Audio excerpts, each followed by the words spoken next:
টাকা নিবেন আপনারা, আমি 15,000 টাকা দিব ব্যবসা করার জন্য, নিবেন না? না না নিতে চান? কি দরকার টাকা নেওয়ার? আমার তো কাজ করে পাই। এই প্রথম এই রমজান মাসে একটা মানুষ পাইছি আমি যে টাকা নিতে চায় না, এই কাজ করে আরো বড় হইতে চায়, এবং এই ব্যবসায় ওনার পুরো পরিবার চলে। এবং এই পুরো রংপুরের মানুষকে দেখেন, সারা বাংলাদেশ দেখেন, সারা বাংলাদেশকে দেখাচ্ছি যে আপনারা রংপুরের মানুষকে মফিজ বলেন। বাংলাদেশের খুব মানে চট্টগ্রাম তো বাংলাদেশের সব জেলার লোকজনই বসবাস করে, এই পর্যন্ত কোনো লোকজনকে পাই নাই যে ভাই আমার টাকা লাগবে না এই কথাটা বলতে। কিন্তু এই প্রথম একজন রংপুরের মানুষ, যাদেরকে আপনারা মফিজ বলেন, এই রংপুরের মানুষ, সুন্দরগঞ্জ গাইবান্ধা থানা সুন্দরগঞ্জের মানুষ, ওনারা আমি 15,000 টাকা দিতে চাইছি এই লেবুর ব্যবসাটা একটু বড় করার জন্য। উনি কোনোভাবেই নিবে না, বলছে যে না কেন নিব, আমি কাজ করে আমি বড় হব। উনার পরিবার চালায় 82 সাল থেকে চট্টগ্রাম। এই হচ্ছে একজন মানুষ, স্যালুট জানায় ওনাকে। এই ধরনের মানুষই বাংলাদেশ, সোনার বাংলাদেশের জন্য এই মানুষই দরকার। তো বাবা, আপনার ছেলে মেয়ে কয়জন? আমার ছেলে নাই, ছেলে নাই, মেয়ে আছে। মেয়ে আছে একজন। কি লেখাপড়া করে? ডিগ্রিতে পড়তেছে। ডিগ্রিতে পড়ে, এখনো বিয়ে দেন নাই? বিয়ে দিছি। বিয়ে দিচ্ছেন। ওনার একটা মেয়ে ডিগ্রিতে পড়ে এবং ওনার কোনো ছেলে নাই।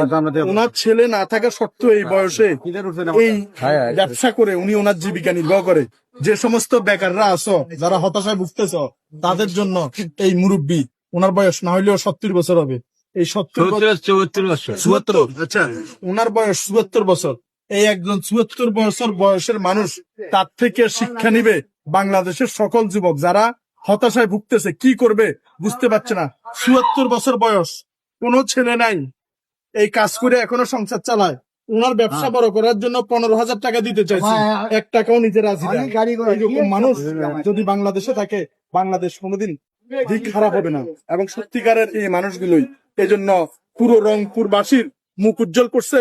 কোনো এমপি নয়, কোনো মন্ত্রী নয়, কোনো জনপ্রতিনিধি নয়, কোনো মেয়র নয়, একজন সাধারণ খেটে খাওয়া মানুষ, তিনি রংপুরের মুখ উজ্জ্বল করছে যে আমি 15,000 টাকা তো দূরের কথা, 15 টাকাও নিব না।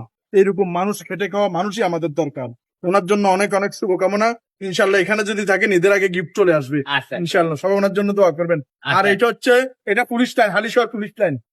এই হালিশহর পুলিশ লাইনের পাশে জেলা পুলিশ লাইন। রাস্তাতে উনি লেবু বিক্রি করে। ডেইলি আমি আসি। ডেলি আসেন?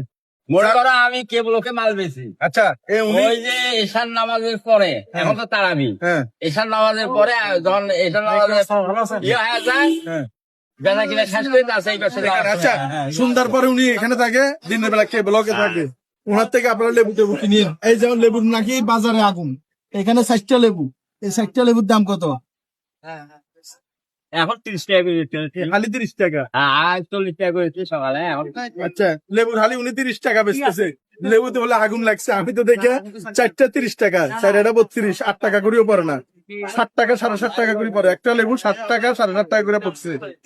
এটা আবার কেনা আছে 60 টাকা। 7 টাকা কিনা, 7.5 টাকা বেচা, হালাল ব্যবসা। এই ব্যবসা আল্লাহ বরকত দিবে ইনশাল্লাহ। ওনার জন্য সবাই দোয়া করবেন। Chittagong police line, Halishahar police লাইনের পাশ থেকে। আসসালামু আলাইকুম।